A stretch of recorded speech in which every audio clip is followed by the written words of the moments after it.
Assalamualaikum warahmatullahi wabarakatuh. Perkenalkan, nama saya Andika Putra dari kelas B3.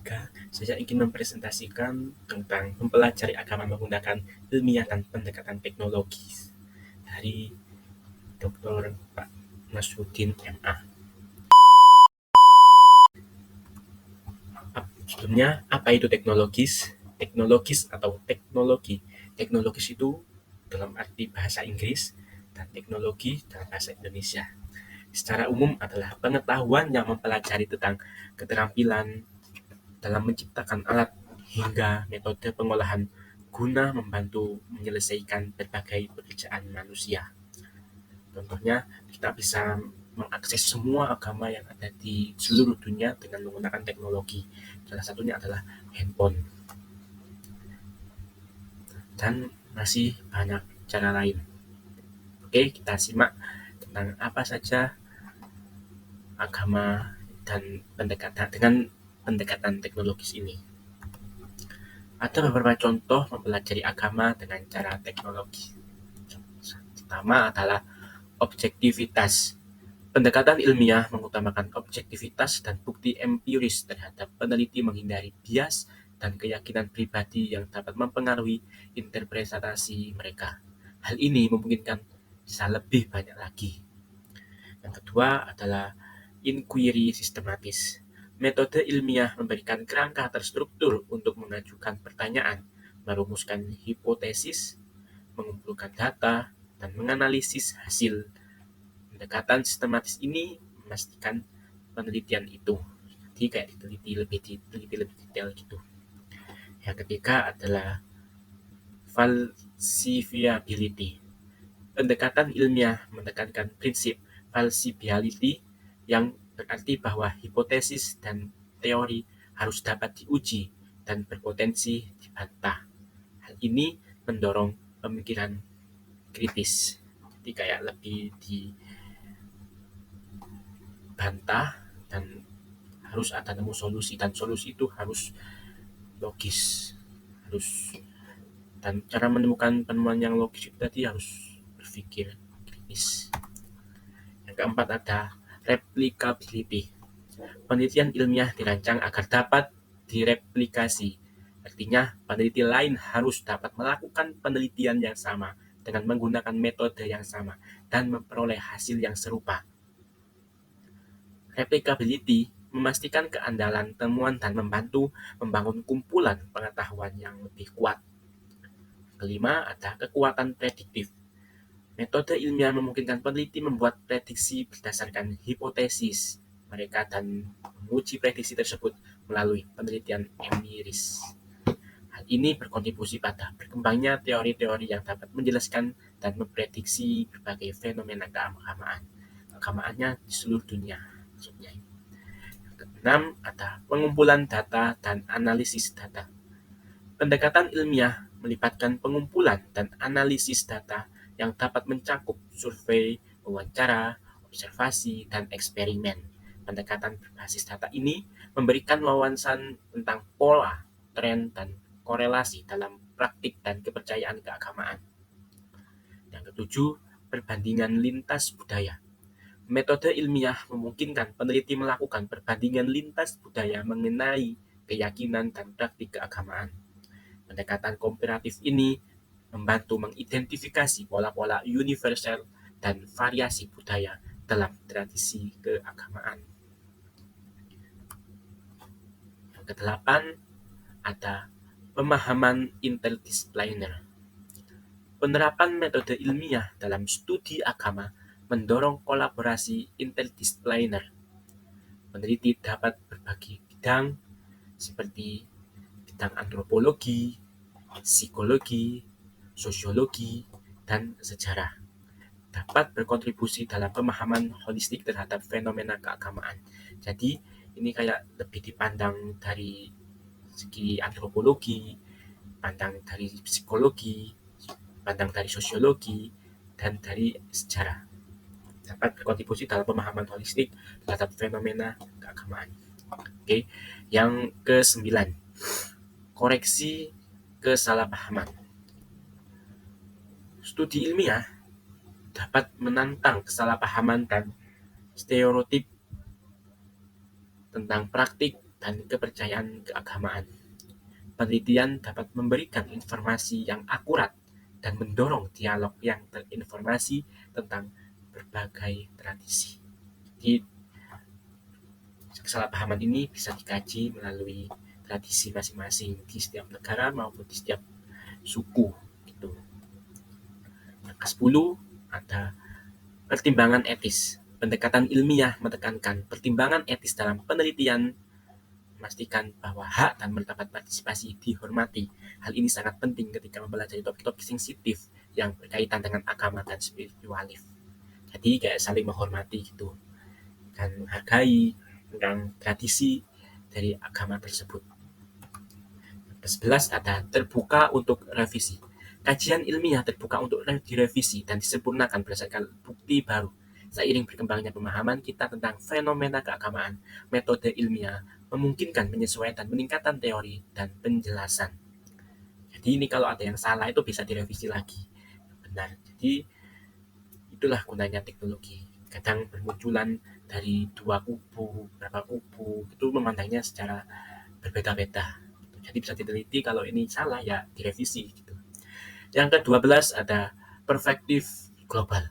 Penggunaan metode ilmiah dalam studi agama memungkinkan peneliti untuk mendekati fenomena keagamaan dan perspektif global, melampaui bias budaya dan memperluas pemahaman kita tentang beragam keyakinan dan praktik.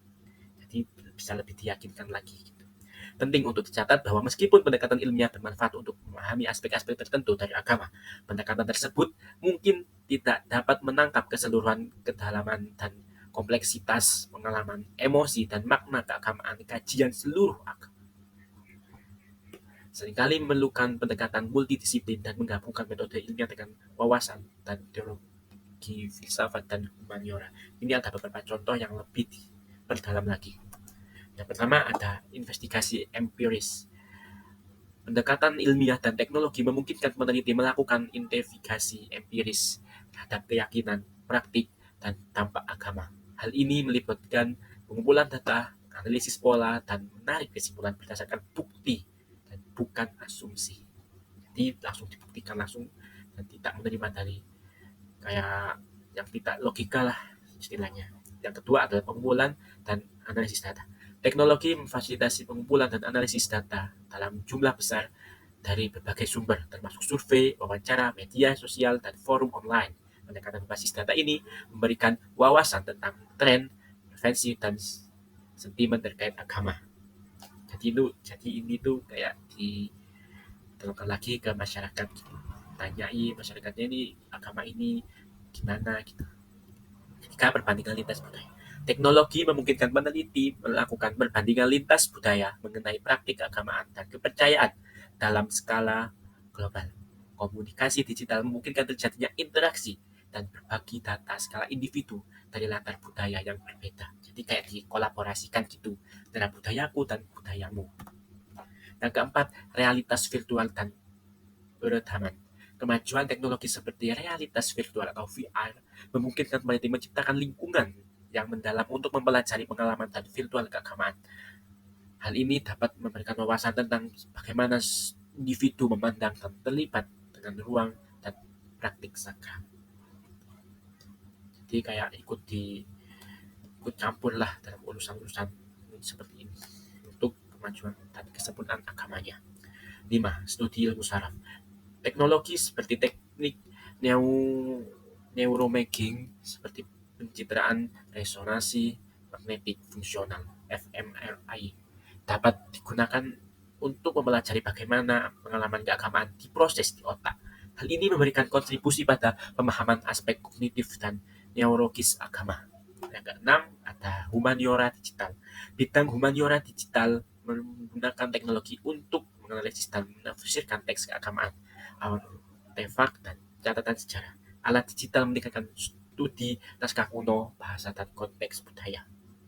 Jadi bisa diakses kayak dengan alat digital ini mungkin mulai dari naskah dan konteks budaya lainnya itu bisa diakses. Ketujuh ada komunitas dan ekspresi online. Platform internet dan media sosial memberikan peluang untuk mempelajari bagaimana individu mengekspresikan dan mendiskusikan keyakinan agama mereka di ruang digital. Hal ini menyoroti cara agama dinegosiasi dan praktik di dunia online, kayak saling dinego gitu ya, kayak jual beli. 8. Ada komunikasi global.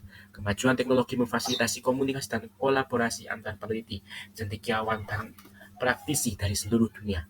Perspektif global ini memperkaya kajian agama dan memasukkan sudut pandang yang beragam. 9. Studi longitudinal. Teknologi memungkinkan pelacakan dan analisis jangka panjang terhadap perubahan keyakinan dan praktik keagamaan dari waktu ke waktu. Studi longitudinal memberikan wawasan mengenai pergeseran generasi dan tren yang berkembang dalam komunitas keagamaan. Jadi semakin maju gitu ya, semakin dikaitkan dengan teknologi. 10. Keterlibatan publik. Teknologi merupakan peneliti untuk terlibat dengan khalayak yang lebih luas melalui platform online, podcast, webinar, dan konferensi virtual. Hal ini membantu menyebarkan temuan penelitian kepada masyarakat dan mendorong diskusi yang terinformasi. Jadi lebih akurat gitu, makanya di publik diikut terlibatkan. Ke-11 ada pengarsipan dan pelestarian. Alat digital membantu pelestarian dan digitalisasi teks keagamaan, artefak, dan warisan budaya. Hal ini memastikan bahwa materi keagamaan yang berharga dapat diakses oleh peneliti dan masyarakat untuk generasi mendatang. Jadi intinya kayak bisa disimpan dan untuk generasi mendatang dan bisa diakses lah istilahnya. Jadi kayak bisa kita akses di media sosial melalui teknologi seperti zaman ini supaya tidak hilang. Jadi harus adanya pengarsipan. Ke-12 ada wawasan interdisipliner. Pendekatan ilmiah dan teknologi mendorong kolaborasi interdisipliner antar peneliti dan berbagi bidang. Berkaya kajian agama dengan wawasan psikologi, sosiologi, antropologi, filsafat, dan banyak lagi. Yang ke-13, peneliti visualisasi.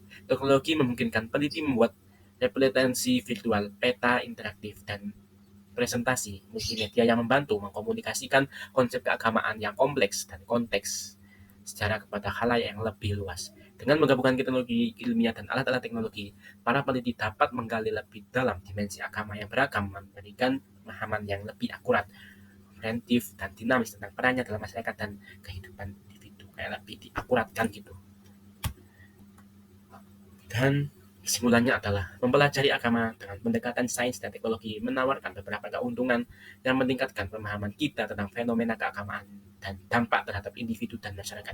Mengintegrasikan pendekatan-pendekatan ini dengan studi agama memungkinkan eksplorasi topik-topik kompleks yang lebih komprehensif dan bernuansa. Terima kasih telah menonton video saya. Semoga ilmunya bisa paham dan bermanfaat. Terima kasih. Wassalamualaikum warahmatullahi wabarakatuh.